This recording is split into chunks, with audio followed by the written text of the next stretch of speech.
Programa Mercado e Ação, sempre às terças-feiras, às 22 horas e 30 minutos. Quinta-feira, 23 horas e 30 minutos.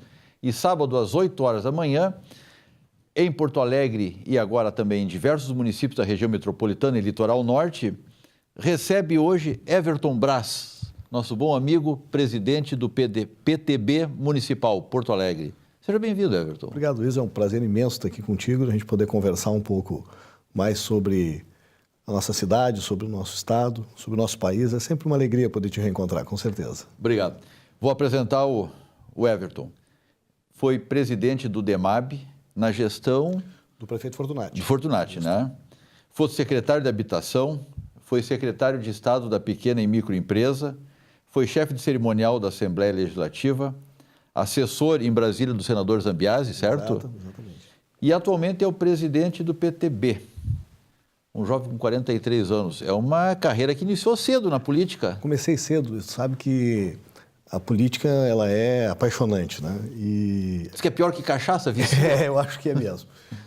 Eu, lá com 13 para 14 anos, eu estudava no Colégio Champagnat e envolvimento com o pessoal do Grêmio Estudantil, enfim, acabamos nos mobilizando e participando de uma eleição lá, a minha primeira, né, lá no Colégio Champagnat. Depois disso, aí veio o movimento estudantil e a política estudantil, enfim, e não consegui mais sair.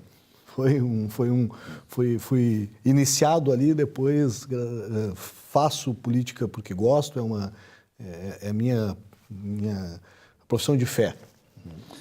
Maurício, uma pergunta.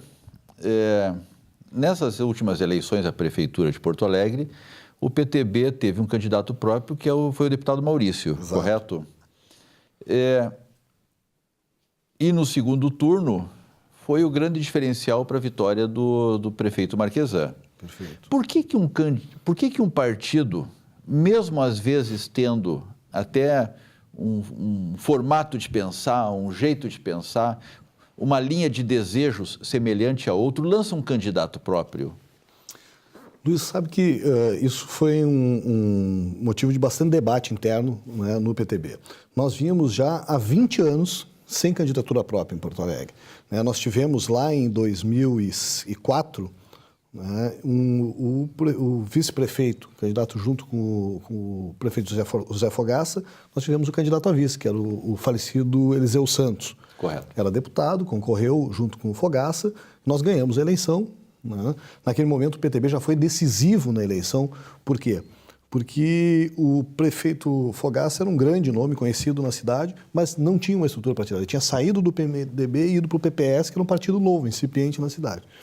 E o PTB já era um partido consolidado. Então nós ali tivemos o vice-prefeito.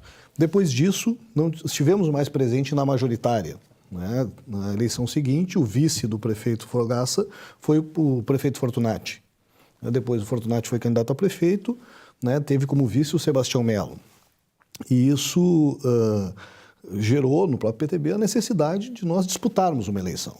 O deputado Maurício, que é um jovem, tem 37 anos, né? Guri. É um guri, se dispôs a concorrer, né? O Maurício tem uma trajetória muito interessante também. Eu digo, às vezes, quando a gente diz o currículo do Maurício, parece que ele tem 60 anos. É verdade. Porque ele tem 37 anos, foi vereador em Porto Alegre, secretário de obras, o vereador reeleito mais votado do sul do Brasil. Até hoje, ninguém superou a votação do Maurício para vereador em Porto Alegre. Foi novamente secretário de obras, foi secretário de Estado, deputado federal e é deputado estadual.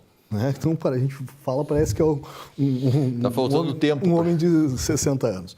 Mas ele se colocou à disposição, nós lançamos uma candidatura com apoio de outros partidos, é importante que se diga isso, construímos uma coligação que nos deu tempo de televisão e condições de disputar a eleição. O Maurício iniciou, né, de acordo com as pesquisas públicas, em torno de 1,7% e terminou com quase 15% dos votos válidos da eleição. Isso foi uma grande vitória, né, porque um candidato novo que nunca tinha concorrido na majoritária. Aí a gente conseguiu delimitar espaços de propostas do PTB, tanto que na aliança de segundo turno, nós levamos ao prefeito Marquesan algumas das nossas propostas que foram absorvidas por ele.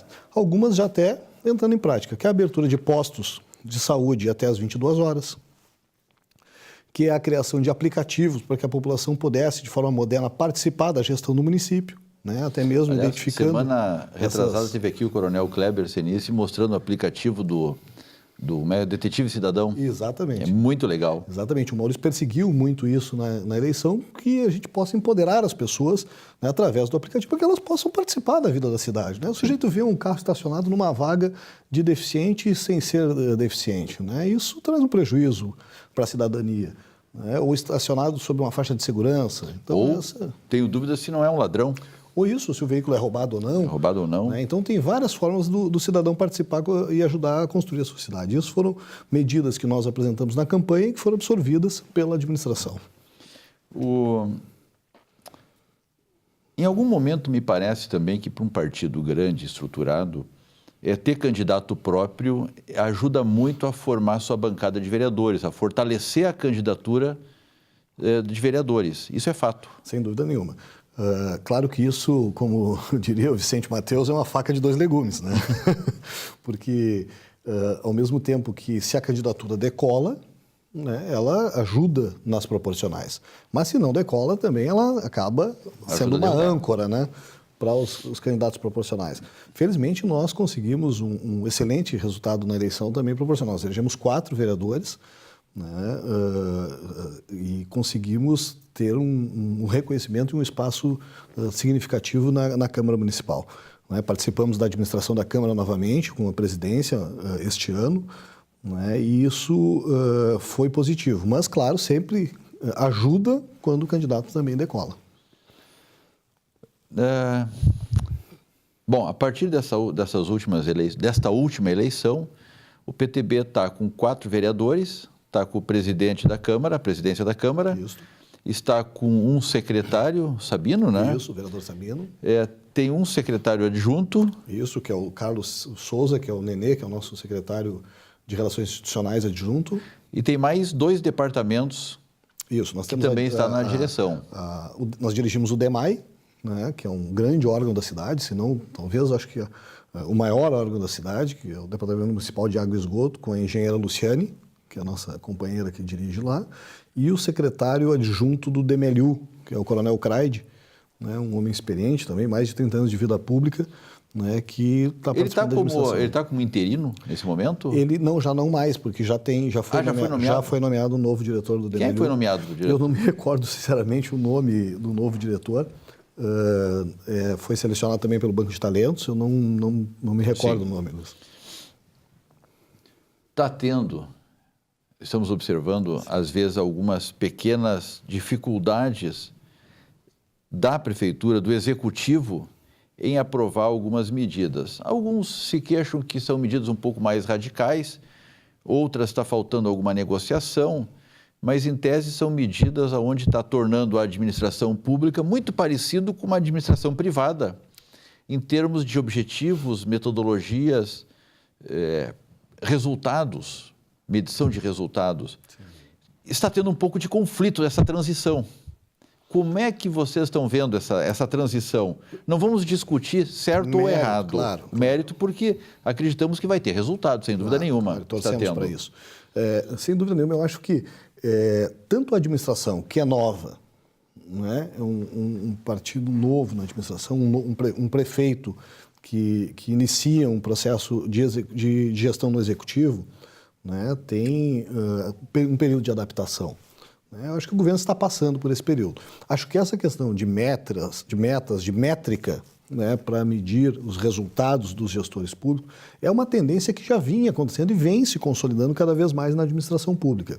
Claro que tem de se levar em conta que há ações da administração pública que são inerentes da iniciativa pública e não dá para comparar muitas vezes com a situação da iniciativa privada. Veja bem, na iniciativa privada eu posso demitir a qualquer tempo, a qualquer momento, um servidor Sim. que, porventura, um colaborador que não se adeque às questões imediatas da administração. Na iniciativa pública não é assim. Né? O servidor público tem estabilidade, tem todo um regime de proteção, né? Então é preciso levar em conta também essas questões. Mas eu creio que esse descompasso inicial, né, com a própria relação com a Câmara Municipal, que é um outro poder, né, e a gente tem que sempre deixar muito claro isso. Os poderes são independentes e harmônicos entre si, então há necessidade, né, de uma interação e de uma conversação sempre, né? A Câmara não é submissa ao prefeito, nem o prefeito à Câmara, né? São dois poderes independentes, então é preciso ter essa relação. Eu acho que tem avançado nesse processo, há um processo de entendimento da nova administração e da Câmara também com a nova administração. Eu creio que a gente já começa a ver sinais, né, de que as coisas vão entrar no rumo certo para o bem da nossa cidade, né? Claro. Sempre um processo de mudança, ele tem um frisson, ele tem uma resistência, ele tem um momento de atrito. Eu faço assim, eu estou acostumado assim, eu entendo que é assim, e eu tenho medo do novo, e o novo me assusta. Claro. E então eu sou contra o novo, mas é um caminho sem volta, né? Tem que ocorrer uma... O mesmo não estava mais dando certo. Luiz, assim, a gente vê que é preciso uma nova forma de fazer política, é preciso uma nova forma de relação com a população, de relação com a cidade. Então é preciso que a gente possa compreender que esse momento chegou, né, e as pessoas colaborarem para que isso se concretize. Antes da gente encerrar o nosso primeiro bloco, depois nós vamos entrar nesse assunto de verdade. Certo. Mas tu acredita que a consequência da Lava Jato chegou aos municípios? Eu acredito que sim. Acho que a Lava Jato, ela muda... Da Lava Jato mesmo nós vamos falar depois. Sim. Eu acho que ela muda, né, o conceito de país. Eu li um artigo recentemente que dizia que o país precisa se olhar para dentro de si, né, e ver, vem cá, nós estamos falando que a política é antiética, mas a vida das pessoas, ela precisa também mudar o conceito, né? Não dá para a gente querer levar vantagem em tudo, não dá para ter a lei de Gerson como uma máxima no país. Então, acho que a Lava Jato transforma, assim, nos municípios, nos estados, na União, essencialmente, mas eu acho que ela tem que trazer uma reflexão para a sociedade brasileira de como se posicionar com relação às questões éticas. A sociedade, como sociedade, está disposta a isso? Pois é, eu acho que Ou ela só está se mexendo porque doeu? Esse é o desafio, porque é muito fácil, né, tu acusar o vizinho, né? Mas olhar para dentro de si mesmo, acho que é essa reflexão que nós temos que fazer, né? O nosso país carece, né, de uma autorreflexão. A nossa sociedade olhar para dentro de si, para cada cidadão, para cada micro-sociedade e avaliar se as suas posições estão corretas eticamente com o que ela espera dos outros, né? Porque acho que esse é o grande desafio, a gente poder se medir pela própria régua, né? Claro. Iniciaremos o segundo bloco com moral ética dentro da política. Retornamos num instante.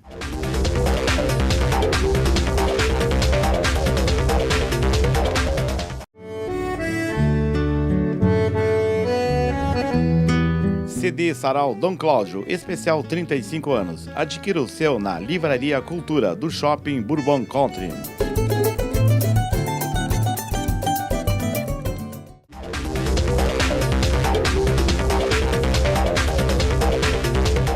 Retornamos nesse segundo bloco. Estamos conversando com Everton Braz, presidente do PTB de Porto Alegre, essa bela figura aqui que está nos dando uma aula de política. Falávamos ao final do primeiro bloco sobre a questão da moral. Há muito tempo atrás eu tive acesso a uma pesquisa, eu não recordo a origem dela, mas que tratava da moral ética e da moral punitiva. A moral ética é aquela em que o sujeito faz o que deve ser feito porque deve ser feito. E a moral punitiva é aquela em que ele faz o que deve ser feito porque senão ele será punido. Perfeito. Por exemplo, alguém baixa a velocidade do automóvel para 80 por hora porque ele tem um radar, ali tem um policial, não porque é para andar 80. E a discussão sempre se centrou em quantos por cento da população participam da moral ética ou da moral punitiva. E essa pesquisa trouxe que na moral ética, 3%. E na moral punitiva, 97%. Isso me faz ter algumas reflexões se essa indignação popular toda, essa indignação política, enfim, essa indignação pela qual o Brasil passa hoje, como consequência da Lava Jato, não está, de certa forma, para, supondo ser verdade esses 97% da população, por uma perda de algumas benesses. O que tu pensa a respeito? Vamos lá, acho que na raiz disso, né, essa questão da moral ética, da moral punitiva, eu acho que a sociedade ela deve ser mais equilibrada.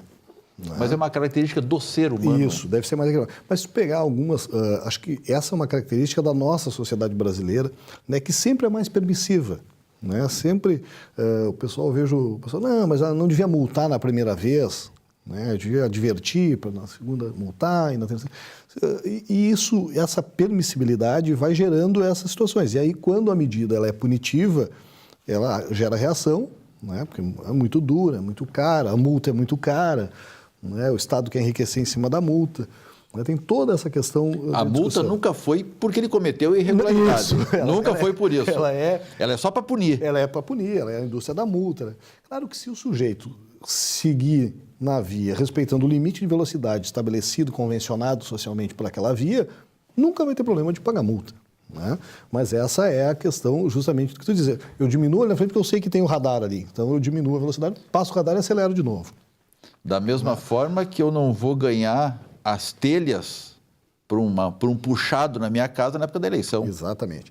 Então, esse modelo eleitoral, e aí se verifica, eu acho, Luiz, um fenômeno desta eleição que passou, né, que é uma eleição com financiamento absolutamente reduzido, né, oriundo apenas do fundo partidário, né, de doações pessoais limitadas a 10% do rendimento declarado no imposto de renda do ano anterior. Então, se verificou uma desmobilização, principalmente, e infelizmente, principalmente, das periferias. Nós tivemos um alto nível de não comparecimento, de abstenção nas eleições. Entre brancos, nulo e abstenção, nós passamos de 40% na cidade, né, porque o que se nota e se denota muitas vezes pela frustração com a política, né, talvez sim, mas será que não faltou também o incentivo aquele que as pessoas esperavam, que eram as telhas ou o beneficiamento de uma forma ou de outra para poder votar? Então, eu creio que a sociedade precisa fazer esse debate e ver que a forma, se é de protesto, é de protestar votando, de protestar participando do processo eleitoral. É ser crítico pelo voto. Né? Pela democracia. E pelo exercício pleno da democracia da cidadania. Que a gente precisa consolidar.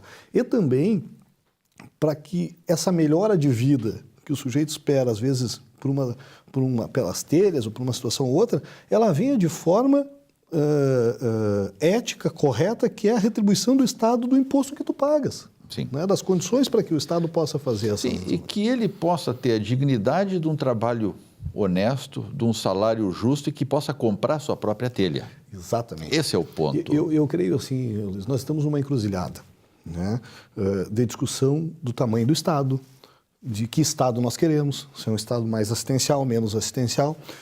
Eu acredito sempre que quando a gente entra nessa discussão também se cai sempre na esparrela de discutir se é mais à direita ou mais à esquerda. Acho que o caminho social ele se dá sempre por um caminho de centro, né, onde contemple questões sociais, de equilíbrio, né, mas que também seja uma sociedade, um Estado que dê oportunidade para quem quer empreender, que não atrapalhe quem quer produzir, que incentive quem quer construir um processo de protagonismo econômico, né, de empreendedorismo. Acho que o Estado tem que ser parceiro nisso. Eu me recordo que o deputado Maurício foi secretário da Micro e Pequena Empresa e eu era, na época, secretário adjunto. E nós desenvolvemos um programa de microcrédito, Programa Gaúcho de Microcrédito. E nós ali, Luiz, num esforço muito grande, emprestávamos pequenos valores, até 10 mil reais, depois se aumentou até 15 mil reais. E muitas vezes os empréstimos tomados, né, e era um juro subsidiado, né, eram empréstimos de 3, 4, 2 mil reais. E teve um caso muito interessante em Santa Maria, uma carrinheira. Puxava um carrinho de papel, juntava, vendia, né? E ela tomou um empréstimo de 500 reais. 500 reais para pagar em 12 vezes. Por quê? Bom, ela queria empreender no negócio dela, enfim, tá bem. Justificou, apresentou e tomou os 500 reais. Para que ela usou o dinheiro? Ela fez os dentes. Mas o que isso tem a ver com o processo de empreendedorismo, de que era para chegar na casa das pessoas e pedir a doação do papel, enfim, aquela apresentação não era boa. Né? Ela trabalhou a imagem. Ela investiu nisso. Como parte do negócio. Claro que resultou nisso, ciúme do marido. O marido acabou agredindo ela. Coitado. Quebrou-lhe os dentes. Né? Foi um traumático. Coitado. Isso. Mas acabou sendo uma solução, porque ela se separou do marido, pagou aquele empréstimo, tomou um novo empréstimo. Aí de R$3.000, comprou uma Kombi velha, o filho sabia dirigir e ampliou o negócio dele. Ou seja, são pequenas oportunidades que a sociedade recebe e que as pessoas conseguem crescer. Me lembrou aquela novela Rainha da Sucata. Muito parecido, é verdade. E aí, o Estado tem que, a sociedade tem que discutir, claro, que tipo de Estado quer. Mas eu acho sempre que é o Estado do equilíbrio. Sim. Nós falamos antes, assim, rapidamente sobre a Lava Jato, eu gostaria de entrar um pouco mais. Vamos lá. Há alguns anos atrás, nós tivemos um movimento de moralidade muito forte a partir na época, o então deputado federal Jefferson, não, foi aquela história do Correio. Roberto Jefferson. Roberto Jefferson. E aquilo já criou um movimento, já buscou algumas linhas e aumentou um pouco, mas já provocou um certo movimento na população, naqueles que buscavam as coisas mais corretas. Mas a política em si, talvez estimulada por algumas questões de governo, ela andou um pouco para o outro lado, ou pelo menos se percebe agora que era muito maior o problema do que foi percebido na época. Como é que o PTB está vendo essa história toda? O Roberto Jefferson era deputado federal do PTB naquele momento. Correto. Né? Hoje é o presidente nacional do PTB. Eu acho que o Roberto Jefferson, naquele momento, ele resolveu, depois de ter exercido já vários mandatos de deputado federal, enfrentar essa questão. Né? Ele foi e se ofereceu em holocausto quase. Né? Porque para um político o que ele fez é suicídio. Né? Ele foi, né, contou os detalhes publicamente, como é que as coisas aconteciam, como é que era o mensalão, quanto cada um recebia. Disse, olha, eu recebi aqui 4 milhões... Né, do governo federal, né, através dos seus descaminhos lá, e, enfim, se ofereceu em holocausto para denunciar isso tudo.